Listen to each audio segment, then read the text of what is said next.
Salabatpura police સ્ટેશનના ગૌમાંસ ગુનામાં નાસ્તા ફરતા રીઢા આરોપી રહીશ ઉર્ફે ભૂખડ મતીન શેખને ઝડપી પાડી સુરત શહેર ક્રાઇમ બ્રાન્ચ મદદનીશ પોલીસ કમિશનર શ્રી તથા પોલીસ ઇન્સ્પેક્ટર શ્રી ક્રાઇમ નાવના માર્ગદર્શન હેઠળ ધાડ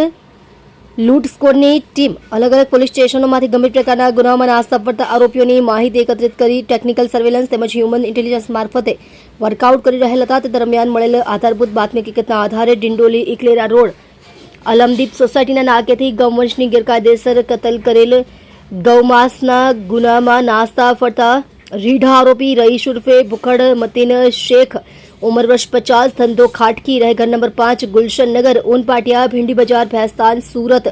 मोड़ रहे नागजीरा मोहल्ला ब्रुहारपुर मध्य प्रदेश नाने झड़पी पाड़ेल है. पकड़ाયેલ आरोपी वर्षोथी गैरकायदेसરના गौमास धंधाમાં સંકળાયેલ છે, જેમાં ભૂતકાળમાં અંકલેશ્વર, કામરેજ, ઓલપાડ, ડિંડોલી તથા અઠવા પોલીસ સ્ટેશનમાં પકડાઈ ચૂકેલ છે, જેમાં અઠવા પોલીસ સ્ટેશનના ગુનાના જામીન ઉપર મુક્ત થયા બાદ 1 માસ પહેલા અનસ રહે ખરોડ ગામ અંકલેશ્વર નાવ પાસેથી ગૌમાંસ મંગાવી તેના સાગરીત रिक्शा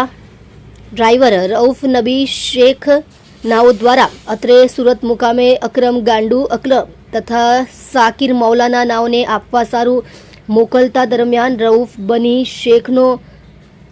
गौमास साथे पकड़ाई जता मजकूर आज दिन सुधी पोतानी धरपकड़ टाळवा सारू नास्तो फरतो फरी रहेल हतो. तमे जोई रह्या छो DNY न्यूज चेनल रमन कौरनी साथे.